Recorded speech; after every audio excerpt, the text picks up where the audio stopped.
అందరికీ నమస్కారం. నేను మీ హిమా సుబ్రహ్మణ్యన్ హోమ్ కుకింగ్ తెలుగుకి స్వాగతం. చాలామంది పిల్లలకి ఏదైనా మంచి రెసిపీస్ చూపించమని అడుగుతూ ఉంటారు.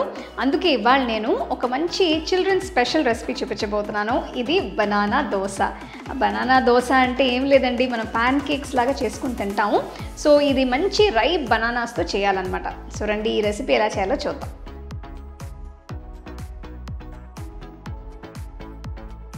అరటిపండు దోశలు చేయడానికి నేను 3 మీడియం సైజ్ అరటిపళ్ళని తీసుకుంటున్నాను. ఇవి బాగా పండిన అరటిపళ్ళు. వీటికి ఉన్న స్కిన్ తీసేసిన తర్వాత ఇలా స్లైసెస్ లాగా కట్ చేయాలి.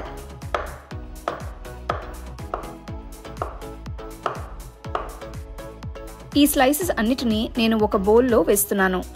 వీటితో దోశ పిండిని తయారు చేయాలి కాబట్టి మీకు కావాల్సిన దోశల క్వాంటిటీని బట్టి మీరు అరటిపళ్ళ క్వాంటిటీని కూడా అడ్జస్ట్ చేసుకోవాలి.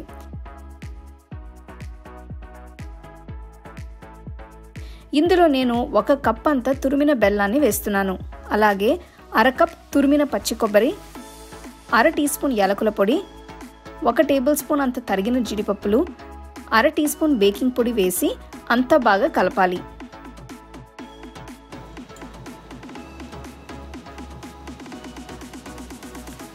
ఇందులో 1 చిటికెడు ఉప్పు కూడా వేస్తే ఫ్లేవర్స్ అని బ్యాలెన్స్ అవుతాయి. మళ్ళీ ఒక్కసారి ఈ మిశ్రమాన్ని కలపాలి. చూస్తున్నారు కదా, అరటిపండు ఇలా చిన్న చిన్న ముక్కలుగా అవుతుంది.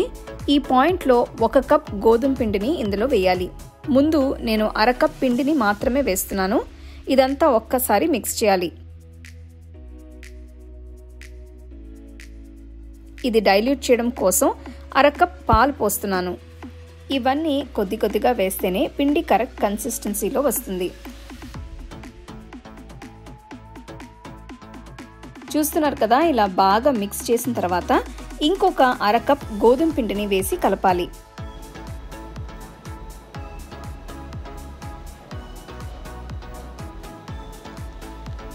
తర్వాత మిగిలిన పాలు కూడా పోసి మొత్తం మిక్స్ చేయాలి.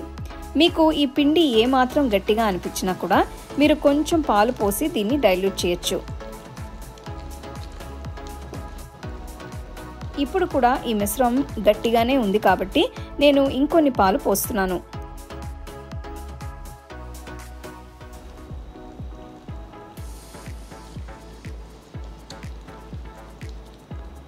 చూస్తున్నారు కదా, పిండి ఈ కన్సిస్టెన్సీలో ఉండాలి. మరీ పల్చగా కాదు, అలా అని మరీ గట్టిగా కూడా కాదు. ఈ రకంగా లైట్గా జారుగా ఉంటే సరిపోతుంది. దీన్ని ఒక 10 నిమిషాలు పక్కన పెట్టి సెట్ చేయాలి. ఇప్పుడు ఒక పెనం మీద కాస్త నెయ్యి రాస్తున్నాను.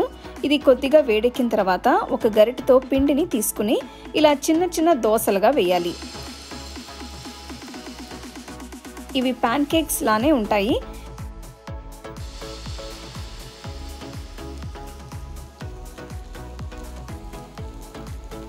వీటిపైన కొద్దిగా నెయ్యి వేస్తున్నాను.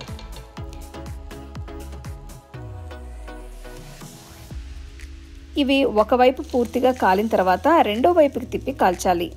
పొయ్యిని మీడియం ఫ్లేమ్లోనే ఉంచితే ఇవి పర్ఫెక్ట్గా కుక్ అవుతాయి.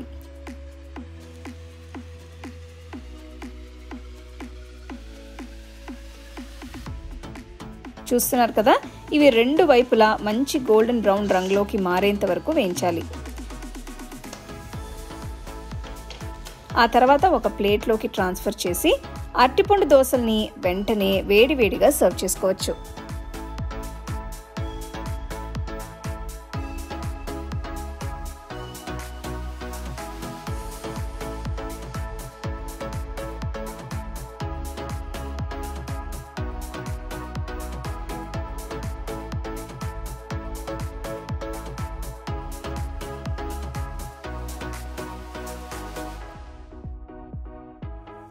సో ఈ బనానా దోశని మీరు మార్నింగ్ బ్రేక్ఫాస్ట్ కానీ ఈవినింగ్ స్నాక్ కానీ కూడా చేసుకోవచ్చు. సో ఇంట్లో ఎప్పుడైనా కొంచెం బాగా పండిన అరటిపళ్ళు ఉంటే అది వేస్ట్ చేయకుండా ఇలాగ మీరు చేసి సర్వ్ చేయొచ్చు అనమాట. పిల్లలు హ్యాపీగా ఉంటారు, ప్లస్ మీరు బనానాస్ యూటిలైజ్ చేసినట్టు ఉంటుంది. సో తప్పకుండా ఈ రెసిపీ మీరు ట్రై చేసి ఎంజాయ్ చేయండి.